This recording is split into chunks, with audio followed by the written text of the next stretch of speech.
December 3, 2019, Bangkok's Klong Toei district. Dr. Marcus Hartwell had been invisible for 7 years. The man who once testified before Congress about elephant conservation now slept in cardboard behind a noodle stand. At 3:17 a.m., a baby elephant found him.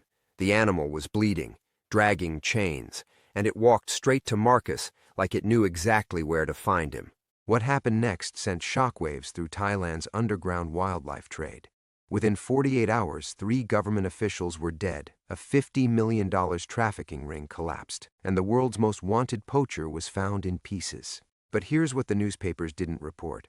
That elephant wasn't lost. It was sent. Someone who knew Marcus was alive had been watching, waiting, planning revenge that would make international headlines. The night, a homeless man became a hunter again. Before we jump back in, tell us where you're tuning in from. And if this story touches you, make sure you're subscribed because tomorrow I've saved something extra special for you. The elephant calf couldn't have been more than 6 months old, but its eyes held the ancient weight of suffering that Marcus recognized in his own reflection. Blood dripped from fresh welts across its flanks where electric prods had burned away patches of gray skin. The chain around its front leg was military-grade steel, the kind used by professionals who understood that even baby elephants possessed enough strength to snap ordinary restraints. Marcus pressed himself deeper into the shadows between 2 corrugated metal sheets that formed his makeshift shelter. His heart hammered against his ribs as he scanned the narrow alley for movement. No one sent a valuable asset like this into the slums without watching. Somewhere in the darkness, eyes were cataloging every breath he took. The calf took another step forward, trunk extended in a gesture Marcus had witnessed thousands of times during his former life. The universal elephant greeting, a request for connection, for safety, for help. But this wasn't coincidence. In 7 years of invisibility, no wildlife had ever found him. Not here, in the maze of Bangkok's forgotten corners, where he'd perfected the art of being nothing. A distant motorcycle engine coughed to life 6 blocks away. Marcus's muscles tensed. In Klong Toei, motorcycles meant only 3 things: police raids, drug runners, or death. Sometimes all 3. The calf stumbled, chains scraping concrete with a sound like breaking bones. Marcus caught sight of something that made his breath stop. A small electronic device zip-tied to the animal's collar, its red LED blinking in steady intervals. A tracker, military-grade, probably GPS-enabled, definitely expensive.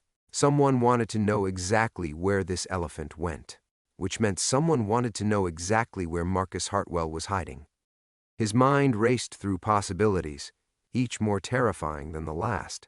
The Burmese trafficking syndicate he'd exposed in his final research paper, the Thai government officials who'd buried his evidence, the international conservation groups who'd turned their backs when the accusations started flying.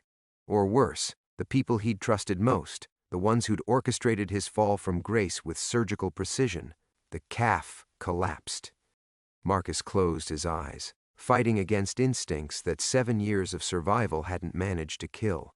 Every rational neuron screamed at him to run, disappear deeper into the city's bowels, change districts, maybe change countries. He'd done it before when the nightmares got too loud, when familiar faces appeared in crowds, when paranoia threatened to drag him back into the light where dangerous people could find him.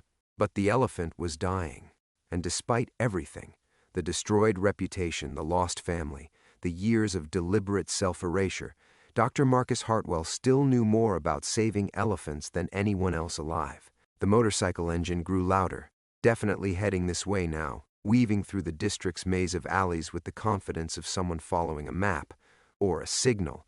Marcus opened his eyes. The calf had turned its massive head toward him, trunk reaching across the space between them. In the amber glow of a distant streetlight, he could see the animal's condition more clearly.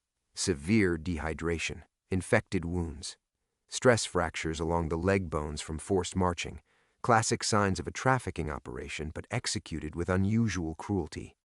Whoever did this wanted the elephant to suffer visibly. They wanted Marcus to see its suffering. The message was unmistakable. We know who you are, we know where you are, and we remember what you cost us. The motorcycle rounded the corner, headlight cutting through the darkness like a blade. Marcus had perhaps 30 seconds before the rider reached his alley. 30 seconds to make a choice that would either preserve the anonymity that kept him alive or shatter it completely. The elephant whimpered, a sound no creature that magnificent should ever make. Marcus stepped into the light. The motorcycle's engine immediately changed pitch, accelerating hard. The rider had spotted him. Game over. 7 years of careful invisibility destroyed in a single moment of conscience. But as Marcus knelt beside the dying calf, pressing his palm against its fevered forehead, muscle memory took control. His hands moved with practiced efficiency, checking vitals, assessing wounds, calculating dosages for medications he didn't have. "It's okay," he whispered, and for the first time in years, meant it. "I've got you." The elephant's trunk wrapped gently around his wrist. The motorcycle was 2 blocks away now, its rider undoubtedly reporting Marcus's position to whoever had orchestrated this reunion. By dawn, people would know that Dr. Marcus Hartwell was alive, was in Bangkok, and had taken the bait. But as sirens began wailing in the distance and the tracker's red light pulsed faster, Marcus smiled, because whoever sent this message had made one critical miscalculation. They thought 7 years of exile had broken him. They were about to learn they were wrong. Are you feeling the tension building? Drop a comment below and let me know what you think Marcus's next move should be, because tomorrow's chapter reveals the shocking truth about who's really behind this elaborate trap. The sirens grew closer, but Marcus didn't move. He'd learned to read Bangkok's emergency sounds during his years in the shadows. The lazy wail of traffic police, the urgent shriek of ambulances racing toward Chulalongkorn Hospital, the distinctive double tone of units responding to gang violence in the Port District. These were different, deliberate, converging from multiple directions like fingers closing around a fist. The elephant calf's breathing had become labored, each exhale a soft grunt of pain that cut through Marcus like broken glass. He'd heard that sound before, in the final days at the Kang Kraken Sanctuary, before the fires, before the accusations, before everything he'd built over 3 decades crumbled into ash and headlines. "Shh," he murmured, stroking the animal's forehead with the same gentle pressure he'd once used to calm Luna, his daughter's childhood favorite at the research facility. Luna the elephant had been 14 when Sarah turned 17 and declared that both her father's work and his elephants were embarrassments.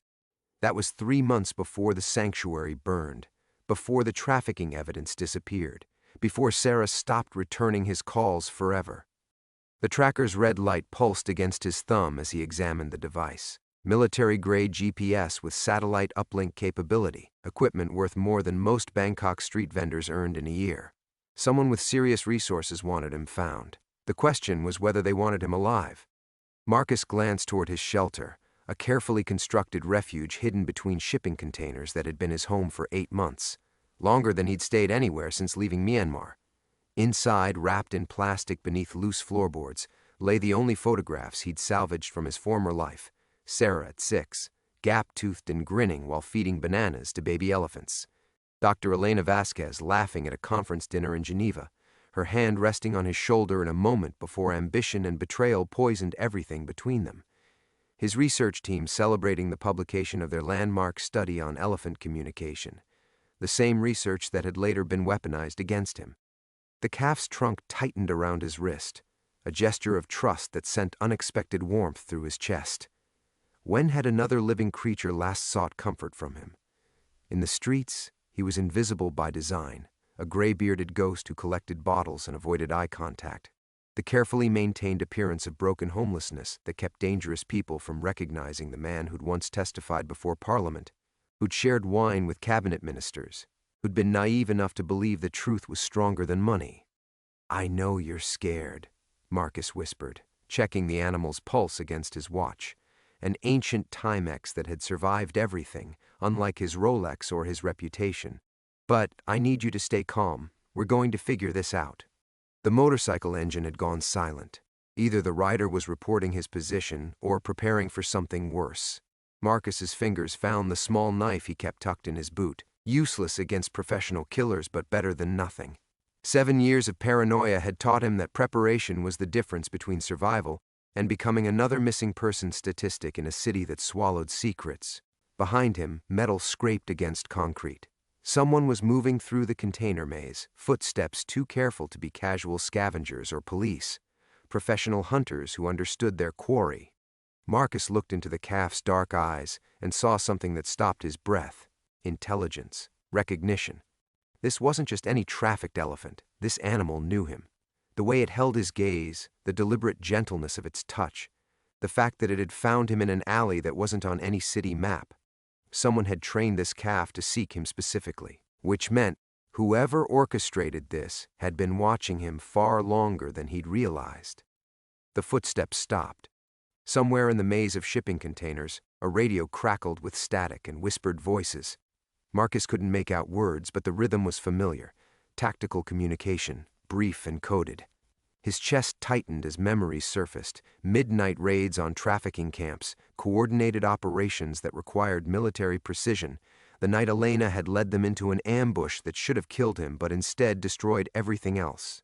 The calf shifted, pressing closer against his legs. Its fevered warmth reminded him of Sarah during her childhood illness, when she'd crawled into his lap while he read elephant behavioral studies aloud as bedtime stories.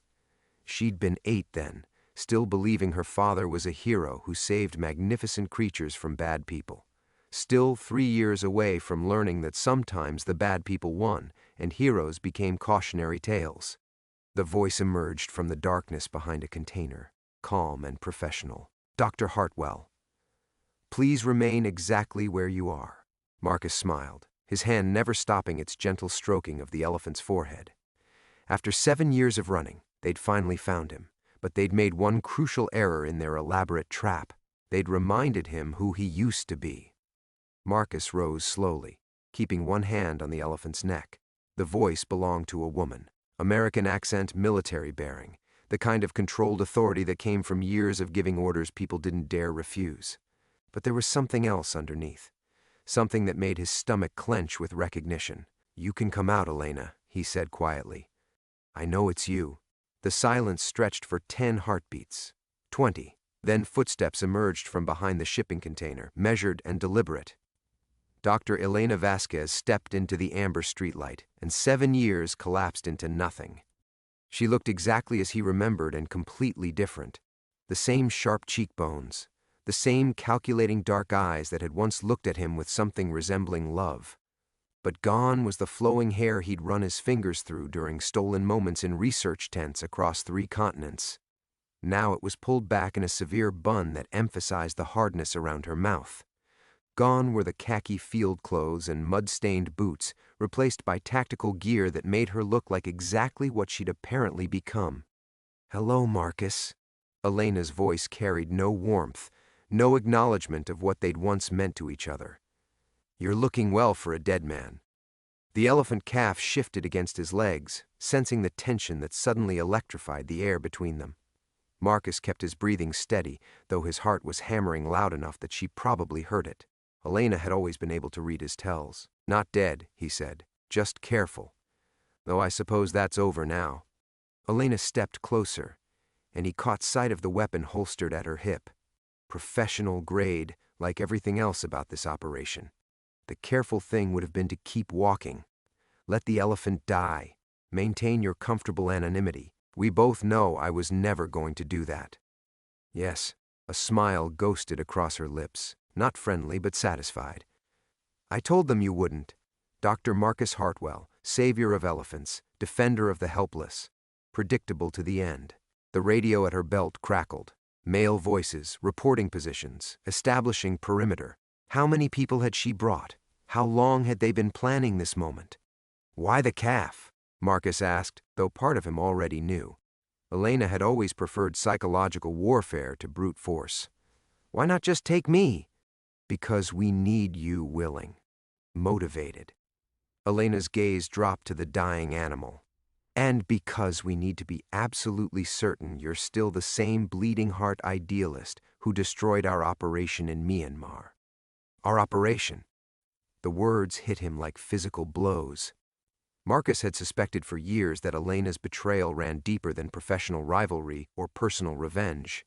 But hearing her claim ownership of the trafficking network he died trying to expose, the same network that had kidnapped, tortured, and killed dozens of elephants for their ivory, made his vision blur with rage. "You were part of it from the beginning," he whispered. "Part of it?" Elena laughed, and the sound was nothing like the music he remembered from conference dinners and midnight conversations about conservation ethics. "Marcus, I built it. The sanctuary was perfect cover. Your reputation gave us credibility. Your research identified the most valuable animals. You made everything possible." The elephant calf whimpered, pulling Marcus back from the edge of fury. He focused on the animal's breathing, the familiar rhythm of suffering that had defined too much of his life. But beneath the rage, his mind was working. Elena wouldn't have revealed so much unless she needed something from him, something important enough to risk this confrontation. "What do you want?" he asked. Elena reached into her tactical vest and withdrew a photograph. Even in the dim light, Marcus recognized Sarah's face, older now, 24 instead of 17, but unmistakably his daughter. She was standing next to another elephant, this one adult and healthy, somewhere that looked like African savanna. "Sarah's been asking questions," Elena said, following leads, trying to clear her father's name. "She's gotten close enough to become a problem." The world tilted. Sarah had spent 7 years refusing his calls, returning his letters unopened, building walls that seemed impossibly high. But she'd been investigating, trying to vindicate him. "If you hurt her..." "We don't want to hurt her." Elena's voice remained clinical, professional. "We want you to stop her. Call her off. Convince her that her father really was the monster the newspapers said he was." Marcus looked down at the dying calf, then back at the photograph of his daughter standing beside a creature he'd spent his life protecting. Elena had orchestrated this moment perfectly. The elephant to draw him out, the tracker to ensure he couldn't run, the revelation about Sarah to guarantee his cooperation. But as the sirens grew closer and tactical radios chattered in the darkness, Marcus realized Elena had made the same mistake as everyone else who'd tried to break him. She'd given him something worth fighting for. The photograph trembled in Marcus's hands. Sarah looked so much like her mother, the same determined set to her jaw, the same way of tilting her head when she was thinking through a problem. But there was something else in her expression, something that made his chest tight with recognition. The focused intensity he'd seen in his own mirror during decades of research, the stubborn refusal to let go of a question until it yielded answers. "She doesn't know, does she?" Marcus asked, his voice barely audible over the approaching sirens. "About you and me. About what we were." Elena's smile was razor thin. "Sarah thinks her father was a brilliant researcher who lost his mind, a tragic figure who threw away everything for some misguided obsession with trafficking conspiracies. It's better that way. Better for who?" The tactical radio at Elena's belt squawked with coded updates. Marcus caught fragments. "Perimeter secure. Civilian traffic redirected. Package confirmed." Military precision applied to what should have been a simple conversation between former lovers. But nothing about Elena had ever been simple, even when he'd thought he knew her completely. The elephant calf's breathing grew more labored. Marcus knelt again, checking the wounds along its legs with practiced fingers. Someone had used cattle prods, recently. The burns were still fresh, still weeping. His hands shook as he examined the damage, remembering other elephants, other wounds, the night everything had gone wrong at King Kraken. "You're wasting time," Elena said. "The animal was always going to die. That's not why it's here." Then why? But even as he asked, Marcus understood. The tracker, the deliberate cruelty, the perfect timing of Elena's arrival. "You're sending a message to someone else. Showing them you can find me whenever you want." Elena's silence was answer enough. Marcus looked up from the calf, studying Elena's face in the amber streetlight.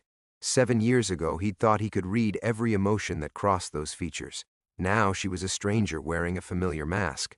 "Who are you working for? The same people who buried my research?" "The same people who own the research, who own the patents, the conservation contracts, the government approvals." Elena's voice carried an edge of impatience.